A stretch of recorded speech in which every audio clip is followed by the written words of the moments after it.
In 1991, Salisbury Cathedral made musical history by establishing the first permanent, dedicated choral foundation for girl choristers. Dr. Barry Rose, Simon Lole and Malcolm Archer now reflect on that momentous occasion and the effect it has had on English cathedral music. This is Three in Harmony.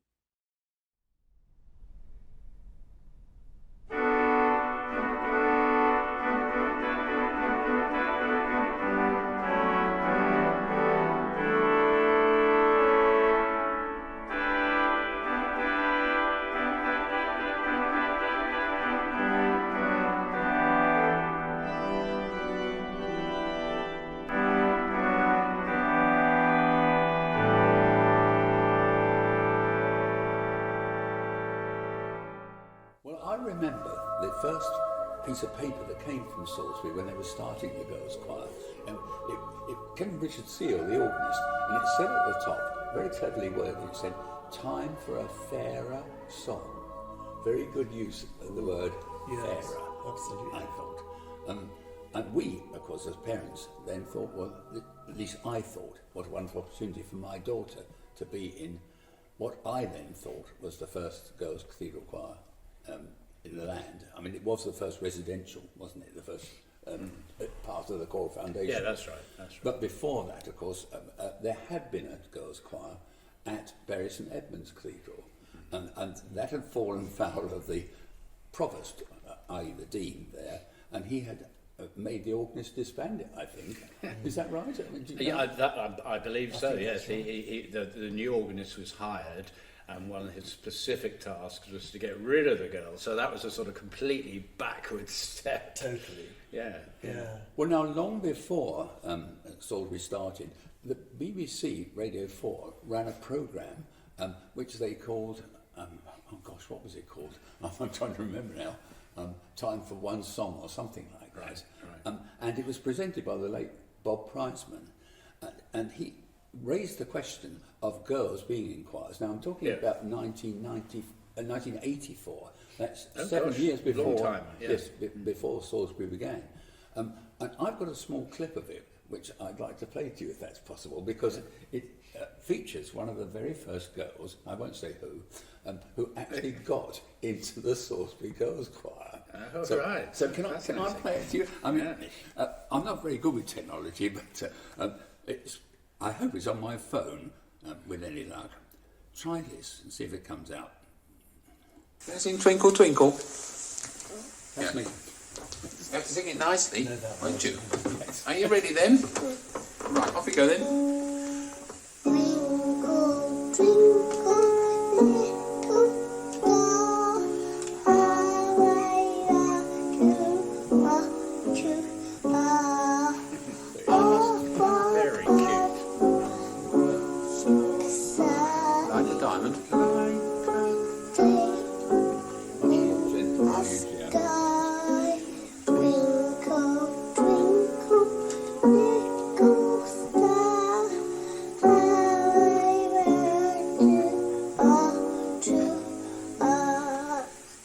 Rose taking a rather more intimate rehearsal than usual with his young daughter Nicola. The sad thing is that although she can manage Twinkle Twinkle very nicely in tune at the age of only 2, she'll never be able to sing in her father's choir or enjoy the unique musical benefits of attending a choir school.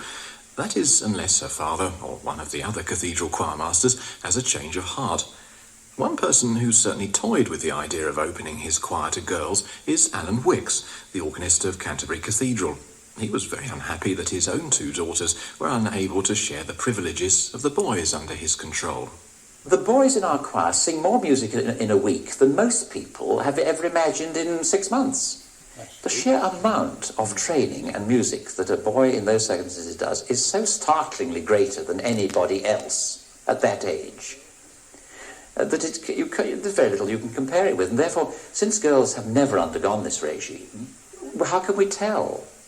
I have not rehearsed a group of girls, or any girls, over a period of, shall we say, 2 years, every morning at 8:10 until 9 o'clock, and in the afternoon. You see, that is a terrific regime. It's like training for the Olympics. training for the Olympics, is that what practice is about to you guys? I mean, what about you, Simon? Yeah, well, I think it is really, real discipline, real attention to detail, striving for the very best all the time. Yeah. So, I mean, it's quite a good analogy, really. I think it's an excellent analogy. Yeah. And you, Malcolm, you had one of the first girls' choirs, wasn't it? I think it was just after Wakefield. I think it was Wakefield in 1992. Yeah, we started in 94. 94. Tony Crossland was so much inspired by what had happened at Salisbury with Richard Seal setting up a girls' choir that Tony wanted to do the same at Wells. But of course, in order to get the girls' choir started, he needed to start with quite a lot of girls who were older and had the musical expertise to be able to sing a good even song on day one. And of course, what happened was, after a year after I got there, suddenly all these year 9 girls They all left. Yeah. So I think I was left with half a choir and had to start recruiting again. But we built it back up. I mean, that was the clever thing about when Salisbury started, that Richard Seal was careful that he graded the kids at different ages, so that when the top lot left, he still, by that time he had it, he had a choir all sorted. But that must have been quite hard to organise, starting it off in the first place. What did you find? I mean, to be honest with us, had you ever taken a girls' choir before? No, I hadn't. It was the first time. I found the girls were very different from the boys. I always remember the girls used to rehearse in the Undercroft, and the head girl chorister had them so well trained that one morning I came down and I couldn't hear a word from them. And I was convinced... You mean diction? Well, no. I mean, this was before the choir's practice started. I was convinced that they hadn't arrived. And they were all sitting there in complete silence. Whereas the boys would be, shouting and screaming and playing football with hymn books. But I can tell a similar story. I developed the girls' choir when I was at Sheffield Cathedral. And we used to... Did you start it? Did you actually begin? Well, no, it was fledgling. My predecessor, the great Paul Bruff, started it, but there were only 4 girls in the choir when I got there. Singing with the boys? No, singing on their own. But there was a chapel, I think it was called the Trinity Chapel or something, very, very resonant acoustic, and the only way you could hear them was by taking them in there. And they had a repertoire of about 3 pieces. But so I didn't start it, but I developed it, and I was lucky enough to be there at a time when there were some great schools that produced some super kids, and we very quickly we were up to about 34 girls. I mean, it was wonderful. But the story I was just going to tell, similar to Malcolm's tale, was the fact that we used to rehearse on a Saturday morning, was our main rehearsal, a couple of hours, 9:30 or something, and the kids came from all over the city, and they were always there on time, and we had a singing teacher as well who would take them out. Anyway, there were a couple of occasions when both my assistant and myself couldn't make Saturday morning. So I said, look, really sorry, but in 3 weeks' time, we're going to cancel choir practice. They weren't having any of that at all. If ever we were not there, they would just run the practice anywhere. With all of them there, and the head girl or a couple of the girls would run it. Can you imagine the boys doing that? Yeah. No. Not in Ellie. Well, because they wouldn't be allowed to these days. Well, these days you wouldn't, but in those days... Yeah. And sounds of a girls' choir. I mean, do you have any views? That's a really interesting one, because I think that girls being trained by the same choir master as the boys will eventually make a very, very similar sound. In fact, we had, there was a sort of test done by, I can't remember who it was. It was in Edinburgh at a cathedral organist conference. That was with it. Dennis Townhill. That was it. And they played piccolo responses. Yes. Done by my boys on one day and then sung by my girls on the next day, and then asked members of the conference to guess which was which. Cathedral. It's amazing how many people got it wrong. Yeah, well, there you go. So I do think there's a great similarity. I think when you get very close to the sound, though, there is a difference. I think boys, there's a sort of natural, I was going to say hardness, I don't mean hardness, I mean a sort of vibrancy to a boy's sound, which is rather different from a girl's sound at the same age. I think girls do develop Well, I think sort that's a very good point that you're making. That in a way, I don't think you can equate the sound of boys and girls at the same age, because a boy, sort of 11, 12, that sort of golden era when their voice really develops, is so magical. A girl at that age will have a smaller voice. I think you would almost want to compare a boy of 11, 12 with a girl of sort of 14 or 15, that sort of thing, really. Isn't that a frustration, though? I mean, for people who have these choirs, where it's equality. I use that word in its modern sense and in its best sense and in its not so good sense. That it must be equal. Therefore, they've got to leave at the age of 13. I can speak from personal experience from Salisbury of being terribly frustrated by the fact that just when the girls at 13, just when they were getting really good, they went off, and half of them went to his choir.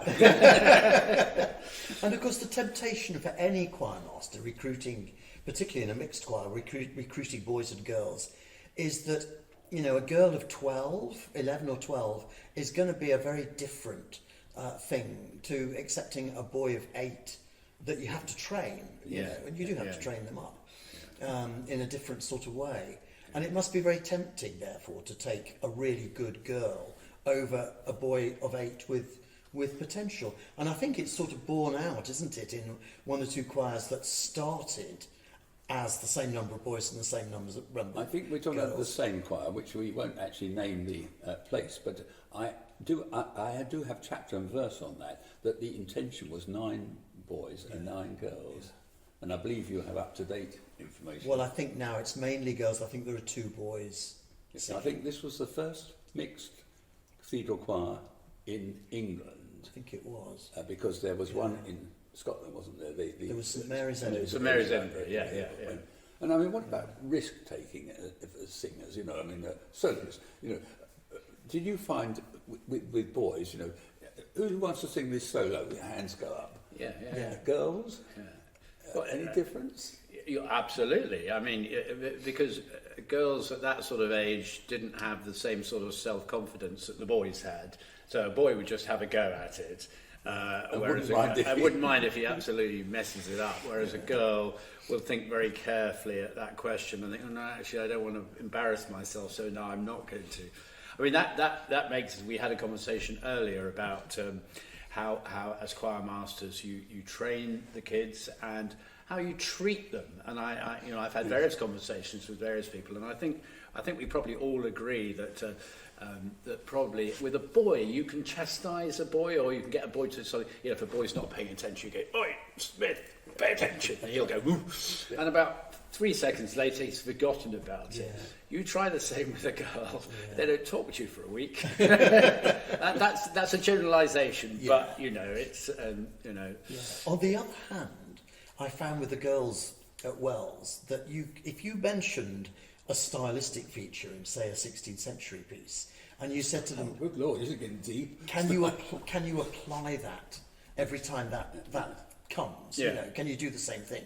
They would remember that and do it. Whereas very often with boys, you'd have to remind them every time to put that stylistic feature in, whatever it might be. Yeah. So I mean, I think in very simplistic terms, dare I say this, that I think girls were easier to work with. You know, they were always so lovely and it was great. Boys, you have to work harder, but the result is always worthwhile at the end. That's very, very true. Was it Alan Wicks used to say that for a boy, going for a high note is like hitting a 6 on the cricket field? And I think it's a really good analogy. I think that's the way boys see it. You know, they see it as a challenge. And it's a good thing we weren't in his choir practices, because they're very explicit were used. I wonder, Malcolm, just on that, just moving on slightly, about repertoire. When you ran the choirs at Wells, did you do different repertoire with the boys than the repertoire with the girls? Because I always felt there were certain pieces that were definitely a boys' piece, and other pieces were definitely a girls' piece. I think the answer to that, I mean, when the girls were set up, it was set up not with an equal number of services for the boys and the girls. And I'm not sure whether that was the right way to go or not. But what I found was that the boys benefited from the fact that they sang more services than the girls. So the girls used to sing, I think it was 2 services a week, 1 week, and then 3 services the next. The boys did the rest. So it was the boys that sort of carried the if you like, the core repertoire of pieces like Hal's Col Reg, you know, Wooden E flat, and all of that sort of stuff. The advantage was for the girls that you could sometimes do slightly more challenging repertoire with the girls. You know, that maybe would have taken a bit longer for the boys to learn. And I guess also for the lay clerks, if you're not repeating the same stuff with different treble lines, the lay clerks get more variety to sing as well, which has absolutely got to be a good thing as well. Now, it's interesting to me that those original girls from Salisbury, originating, I asked my daughter Nicola to contact them all to see what they were doing now. This is going back to 1995 when she left, or I think 95, 96. And they're all involved in music in some way. All of them? Well, pretty much. I mean, the ones she got replies from, certainly. You know, from music therapists to teachers to singing in all the groups that we know, you know, the big groups. The 16, where would the 16 be without Cathedral Chorus? Where would, you know, Tenebrae, you know, all those groups. Yeah, the Oxbridge choirs have benefited massively, haven't they? Yes, because Trinity, I believe, used to dread people coming up before they were choristers because of psalmody and things. What's a psalm? Oh, they didn't know. These girls just dropped in. That's it. And raised the standards enormously. Oh yeah, absolutely. Yeah. Well, suddenly you had both boys and girls who could sight read, who were used to the repertoire. That's right. That's right. And what about vocal things? I mean, I've had this theory, and I've got myself in hot water with a very famous choir in America about the vowel oo, which I still maintain as a singing teacher. And I have taught girls singing, that you have to work harder to get this.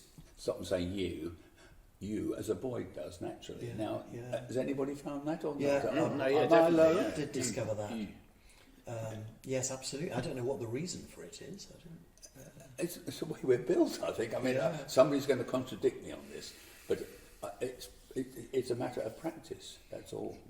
The oo vowel became more like une in French. French. That's right. Yes. But then, interestingly enough, if you go to the States quite a lot and work with American choirs, well, we all have at times, but do you try and, you know, obviously you want to sort of blend vowels and everything, but do you try and anglicise the American sound, or, you know, there are certain sort of quite rich vowels.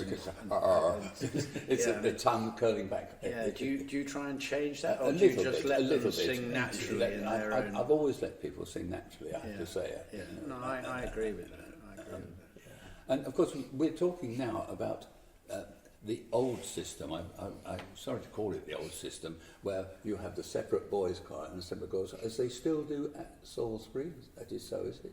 Well, I think separate boys, separate girls. I believe so. Yes. I believe so, and they come together for the big feasts. And Wells, similarly at Wells, but at other places, we are seeing a putting together. Are we not now? Yeah, absolutely. And we've tried to work out the reasons for it. I mean, is it financial? It's got to be financial. Do you think it's financial? I don't know. I think from the dean and chapter point of view, it's got to be financial, because otherwise it costs a lot more to run two separate choirs. But I'm not saying it's necessarily the right thing to do. My own personal feel is it's better to have two separate choirs and two separate traditions. You're looking at places now, like very famous choirs, like St George's, Windsor, is that right? Yeah, Hereford, St John's, Cambridge. St John's, Cambridge. Yeah. Can you name any more? Who are going that way? Chichester. Oh, Chichester. Yeah, Chichester have girls and boys now. Yeah. Of all the places. Can you enlarge on that for people who don't know about it? Well, certainly for a long time, the Chichester choir and the diocese was sort of very biased towards sort of the male tradition, and certainly when I started at Salisbury, when the girls were quite new, and Winchester had girls by that time, they started during my time. You know, Chichester were absolutely adamant there was no way, and girls weren't allowed to do anything. Whereas now, in the last couple of years or so, they've now introduced girls into the top line. Very ironic, but I'm not saying it's a bad thing. No, not at all. I think the thing we've got to be really careful about is what happens to the boys' tradition, the tradition of boys singing full stop, you know, whether it's in a mixed choir or a joint choir. Because we've already said that the temptation, once you've got a joint choir, is that it will go in the direction of having mainly girls and not so many boys. And we're already seeing the knock-on effect on choral scholarship applications to university. Tenors and basses, you mean? Tenors and basses, Yes, where you know, choirs like King's now Yes. are appointing lay clerks because they can't get enough. But that may also be to do with academic. That has a lot to it do as well. Yeah, But it is true. somebody did say to me in America when I was recently there, we could come over to England and we could drive 25 or 30 miles from one place to another and hear the most wonderful singing in services by the traditional choir of boys and men. Something your country had. You know, why are you destroying it? Oh, gosh. That was a question they asked me. Yeah. And I said, well, I'm not actually destroying it. Yeah. Why? The only country in the world where you can do this. Yeah. Go to a French cathedral and you're likely to have somebody with a guitar, aren't you? And a microphone. We've only got to walk down King's Parade from King's College down to St John's College, and you pass about 6 different fine choirs, don't you? Not all boys, but No, that's right. Yeah, That's right. Yeah, that's very, very true. It's the way the world is going. You know, that's partly it. I think I do think there's a huge financial element to it, and actually, as you and I both know, running 2 choirs as the chief, as the musical director, is absolutely exhausting for one person. Well, now, you see, I think I got this right at St Albans because I set up the girls' choir at St Albans with Andrew Parnell, and he was the director of the girls' choir, and I was his assistant. And if he was away and I'd go in to take the girls' rehearsal, I'd say, who the hell are you? Where's Mr. Parnell? But that's an interesting... I agree with you, but it's an interesting point because in terms of the children themselves, if you're not They being relate to one person. Of course they do, but I'm in terms of stature, whether you're some cathedrals chose to have a boys' choir, which was the primary choir, and the girls' choir was very much a secondary choir, and just sang a little bit.